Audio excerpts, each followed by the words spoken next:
All right, everybody. Today we're going to be talking about federalism, which is, of course, nation versus state power. It should be a relatively quick lecture because I think it's a concept that is really intuitive for people to understand, but it's really foundational and important that we get it. I had you guys read Kettl, 2022. What's Kettl about? What's he saying? He says that federalism deepens inequality across states. While federalism was intended to balance national and state power, it's instead created profound inequality between the states. And he uses this example of healthcare, education, and infrastructure varying depending on where people live. For example, and this is the concrete example that he uses, with Medicaid expansion under the Affordable Care Act, some states opted into it, some states did not, and that highly conditions the quality of outcome in healthcare that you get based in the state in which you live, which is not necessarily with the kind of egalitarian society that the Constitution, at least textually, promotes, but rather one that is highly divided, and uses the term, and this is important, place-based inequality, right? Geographic inequality from state to state. 2, he says that state discretion fuels polarization and division. Since the 1970s, different states have taken wildly divergent paths in how they implement federal policy and how they themselves implement their own state policies. Wealthier states often expand social programs, while poorer states that don't have the resources of these wealthier states obviously can't do that. But what makes this worse is that we are also geographically polarized. This idea that there are red states and blue states inherently colors, pun intended, how these different states implement the policies that are directed to them or that they create on their own. And there's a key irony in here. This system of federalism that is designed to unite all of our disparate states is, in fact, dividing us. And finally, he makes this argument, and I'm going to probe your brains on this a little bit more, that reform needs stronger national coordination.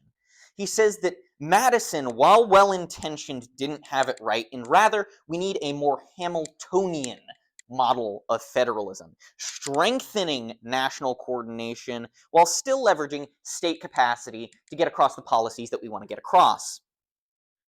He says that different policy discretion, that is, the ability for states to use their own prerogatives, their own desires to color how these policies look, has weakened democracy, and that rebalancing more towards a consolidated federal power will ensure that policy at least looks consistent across states, particularly in cases of health, education, and infrastructure, so that citizenship doesn't depend on geography.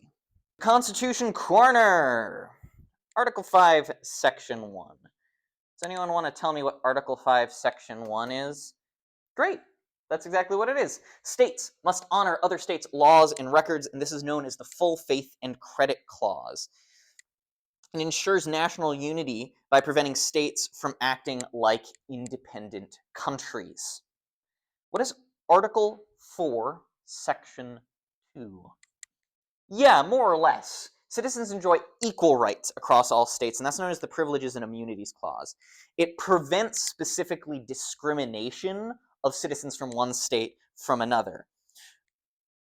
For example, tuition differences in universities is an exception to that, but the principle would extend in that context that states can't erect barriers to citizenship in that state then, right? So like, if you're a South Carolina resident, you're going to pay less for your tuition at the University of South Carolina than someone who's from Pennsylvania, but the state can't say, someone from Pennsylvania can't try to become a resident of the state of South Carolina in order to get cheaper tuition. Article 4, Section 3. Yeah. Only Congress can admit new states. I don't think I need to explain that more. Article 6. Yeah, it's known as the Supremacy Clause. It establishes that the Constitution, federal laws, and treaties are the supreme law of the land. State constitutions and state law can't override it.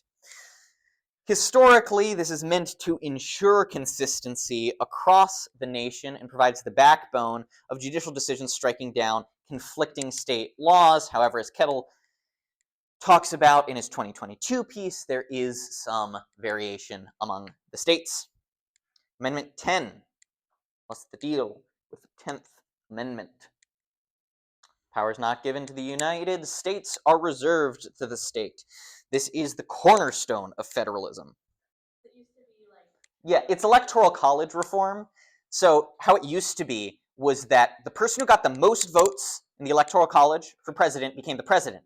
And the person who came in second place was the vice president. Let's dive into the meat and potatoes here.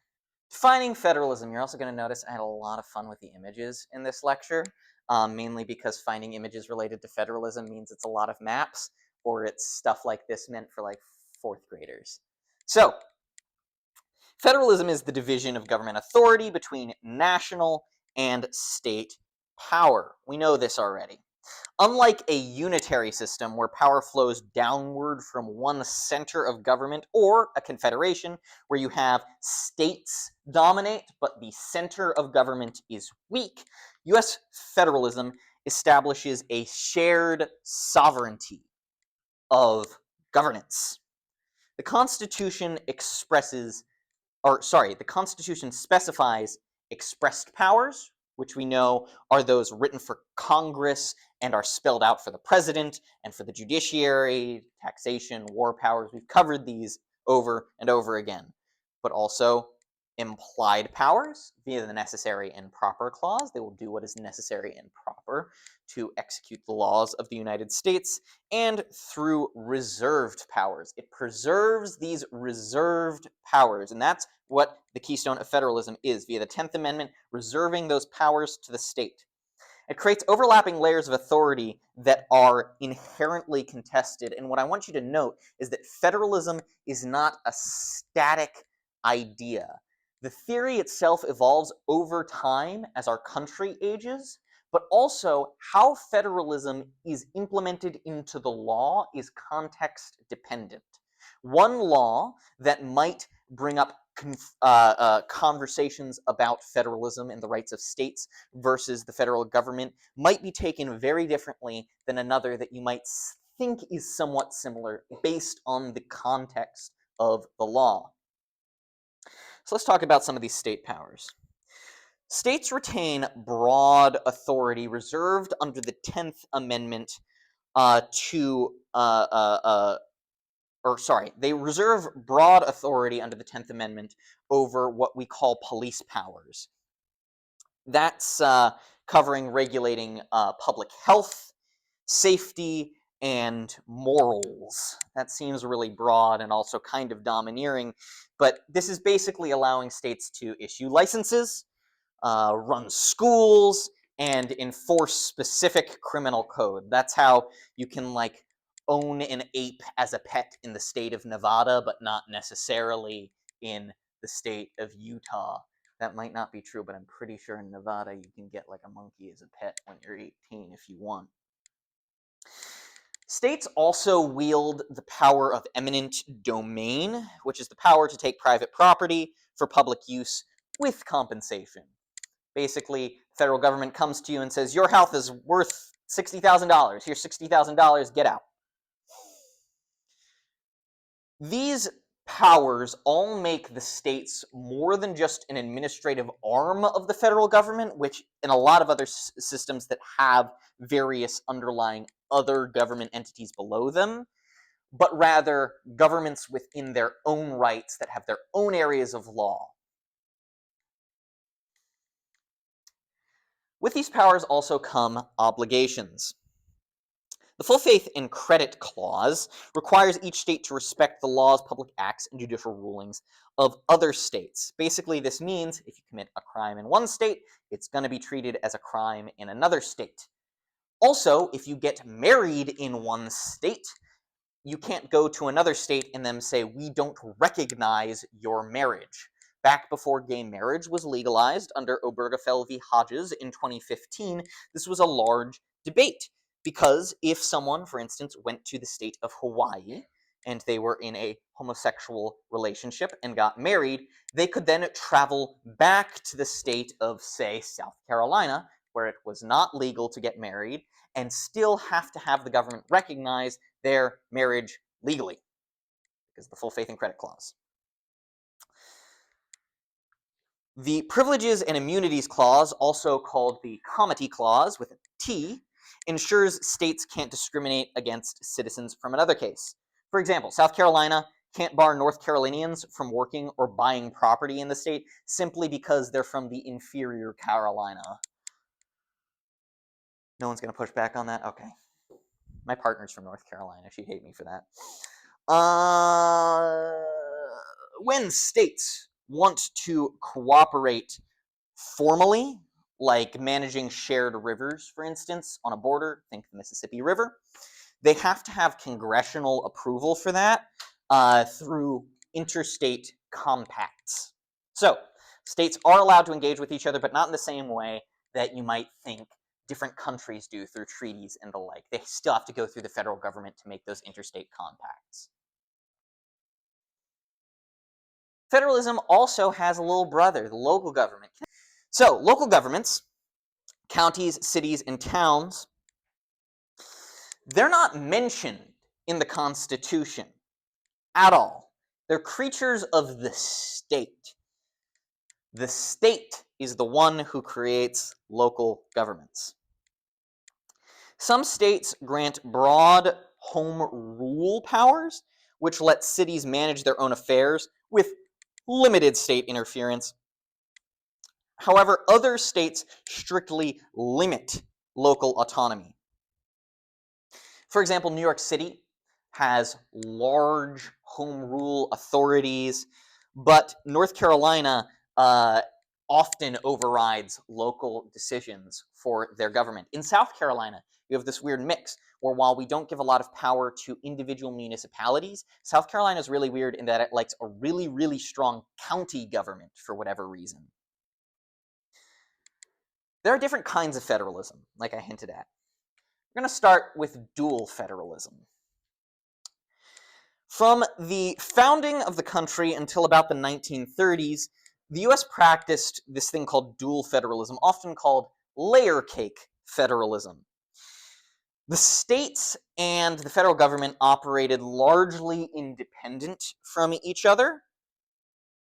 States handled certain areas like higher education, family law, policing, and the national government handled foreign affairs largely. And the federal government was somewhat weaker than state governments. The court reinforced this kind of separation in an important case called Barron v. Baltimore in 1833, which ruled that the Bill of Rights doesn't apply to the states. Now, this is an important case. Barron v. Baltimore. We're going to talk about this a little bit more next week on Thursday when we get into the selective incorporation lecture. You don't need to know what that means just yet. You will next week. But they ruled at the time that the Bill of Rights, the first 10 amendments, didn't incorporate to the states. It was only for federal offenses that you had those protections. This system, though, began to strain during industrialization when problems like economic depression and inequality demanded national responses, which led us up to, like everything with the administrative overhaul, the New Deal. We're quickly getting a sense that FDR did a lot to overhaul the government, leading to cooperative federalism, started in the New Deal era. It's often described as marble cake federalism. Okay? Instead of separate layers, the state and national functions blend together.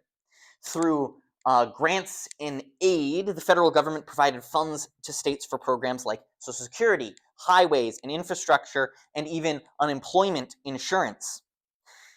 States administered these programs under national guidelines, but they still had some movement in how they could interpret them.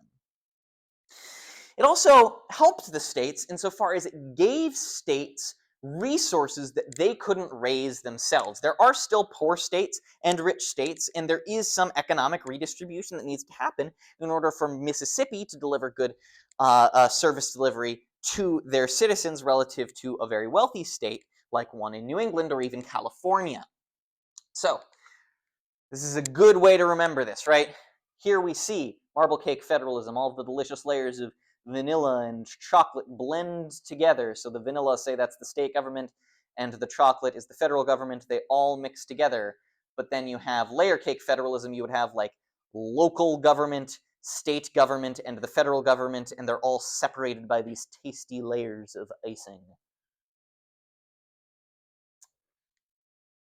By the 1960s, the view of federalism shifted again into something called regulated federalism, as Washington increasingly imposed standards and mandates on states. And sometimes they impose these mandates. They say, this state, you have to do this without any funding to back it up.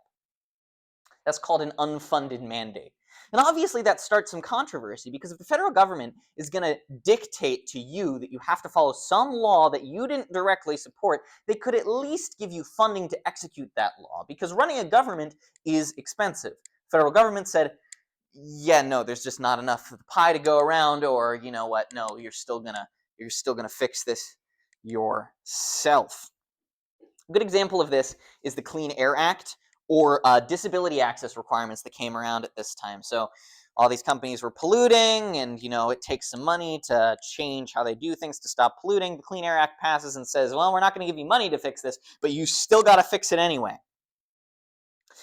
States often resisted this, and then by the 1980s and 90s, we bring about this new idea called New Federalism, which emphasized things the other way and gave states a little bit more discretion. They do this through federal block grants, which allow states to tailor spending while still using national funds. For example, the Welfare Reform Act of 1996. This also comes with controversies, of course, because if the federal government is going to provide what is not necessarily a blank check, but opponents of this would say a blank check, to a state based on federal funding, right, then you'll have a situation where a taxpayer in New York who agrees with New York state policy is funding some kind of policy that is being executed that they might not necessarily agree with in the state of Alabama. Whether or not that is a good way to run a government, I will leave up to you guys. And caught in the middle of all of this is the Supreme Court of the United States. The Supreme Court has played a crucial role in defining federalism over the history of our country. And again, we're going to get into this in next week's discussion of civil liberties and selective incorporation. First case you need to know is McCulloch v. Maryland in 1819. The key takeaway from this, and I won't give you all of the details of the case, is that Chief Justice John Marshall upheld the National Bank of the United States and struck down state interference in federal monetary policy, which dramatically expanded the implied powers of federal government. So we see in the early 19th century, the Supreme Court expands federal powers here. Makes sense. John Marshall was a Federalist. Later, you have this case called U.S. v. Lopez, and by later, I mean 1995, so we're like 200 years later at this point.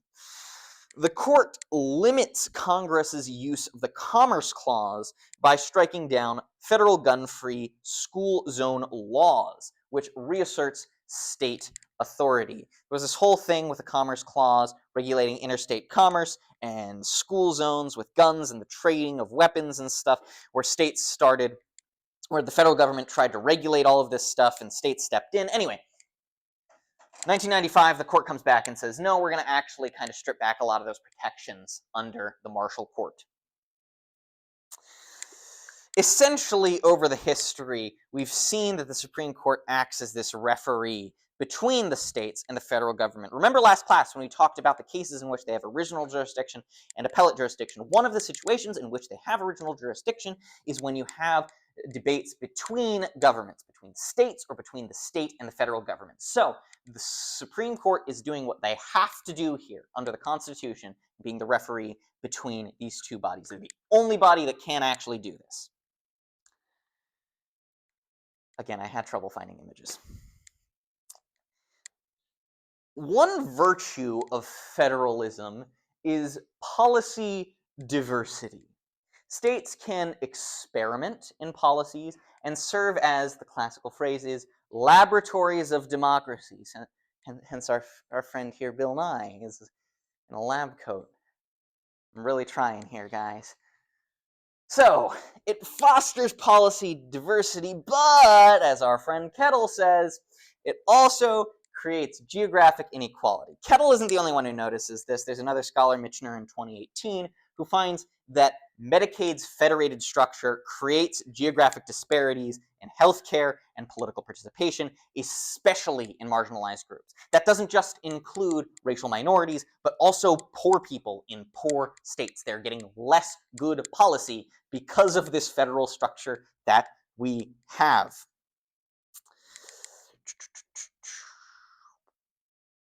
Which I already talked about. So yeah, while Bill Nye's smiling here, poor people are dying.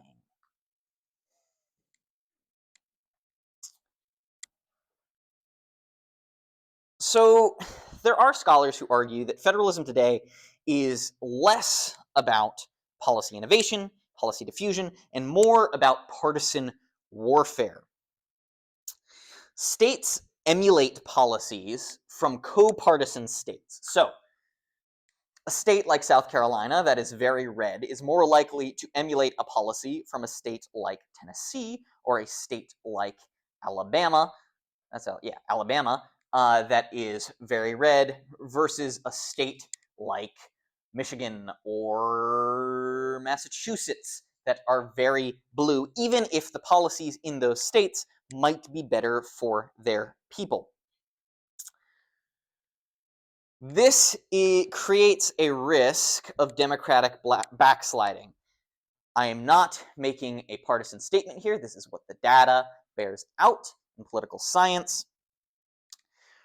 Fragmentation of federalism like this can cause democratic backsliding, as in particular, Republican states have pushed gerrymandering that has led to poor service delivery in certain policies to their people. It's just what the data bears out. This also creates increased polarization across states. If a state is known as a Republican state, then it holds on to that identity through gerrymandering the people in charge and creates more tension between blue states and red states that are not so much geographically polarized insofar as like the North is one thing and the South is one thing, where, you know, that might lead into fine service delivery, I guess, because they're at least, you know, a Tennessee farmer and a Kentucky farmer are going to be fairly similar, but they both are Republican or Democrat or something like that. It creates this issue where you're going to have these states who are just going along with national policy prerogatives that, or national policy programs that are partisanly congruent to the partisan makeup of their state, but not necessarily go with what would actually be good for their state. Does that make sense? This is a tough slide to talk about. This one is less tough because we're going to talk about marijuana. So, contemporary controversies highlight this tension between states, full faith and credit, privileges, immunities, and all of that. And a great example is marijuana. So some states, obviously, are legalizing it, even though it is still federally illegal. What do we do with that? Some states, it's decriminalized. This is a recent map of where it's legal, where it's illegal. South Carolina doesn't want you all to have any fun. I'm sorry, guys. Another great example of this is sanctuary cities, basically cities that refuse to cooperate with ICE. We're going to partition our brains and act like this is like a few months ago when I made this slide, and then we'll talk about it now that ICE is like occupying cities. So, a few months ago, sanctuary cities, refuse to cooperate with ICE and therefore are a safe place for illegal immigrants to go when they're going through the process of naturalization and all of that, even though they are technically breaking the law. Moving to the other side of the petition, that calculus is a little different now that Donald Trump has sent in the National Guard to certain cities, and ICE is actually going out and trying to find all of these people and deporting them. Sanctuary cities are less of a thing that exists as a policy now and more as a political act, I guess, that puts a target on your back if you're a city. I don't know. Oh, yeah, you're not getting any more controversial here. Abortion is another example, since Dobbs v. Jackson, right, which technically did not make abortion illegal, but allowed states to decide the legality. You have some states that allow for abortion protections and some that do not. Some states, like South Carolina, are making laws that make it difficult to even go to another state to get service delivery for certain things like contraception, chemical birth control, and the like. This is very different from federal policy, which doesn't actually speak to the issue of abortion. This was a huge critique when the decision for Roe was passed down in 1973. There were people who were on the side of the pro-choice movement who said that Roe would destroy the movement because they said states and the federal government were gradually moving towards providing protections for abortion in law, which would have been much harder to overturn than a Supreme Court case. They were kind of proven right with Dobbs v. Jackson, but still. And these all highlight this ongoing tug-of-war, not just between the states, but between the state and the federal government. If the state can do something like legalize marijuana when it's a Schedule I drug in the federal government, Joe Biden made it not a Schedule I drug, I'm pretty sure, but then Trump, I think, made it a Schedule I drug again. I don't know. I don't hang out with people who smoke weed. I'm too old for that now. So maybe some of you can tell me. I'm not a narc, I promise. Ongoing tug-of-war between the states here. Few takeaways here, now that you all look like our friend here and are eating up the cake of federalism. I really tried with the images here, guys. So, federalism, it's about shared sovereignty. States and the national government each wield authority, sometimes in conflict, but often through partnership. Federalism has, of course, evolved historically. It has started out as one thing and changed theoretically and in practice time and time again, and new models come through and we go through cycles of centralization and decentralization. I would argue that we are moving from a period of decentralization back through into a period of centralization under the second Trump administration. And finally, federalism shapes democracy and inequality. It shapes how you're represented, it shapes how partisan politics plays out, but also what policies and service delivery you get in one state versus another. It's an important concept to understand, but an easy one.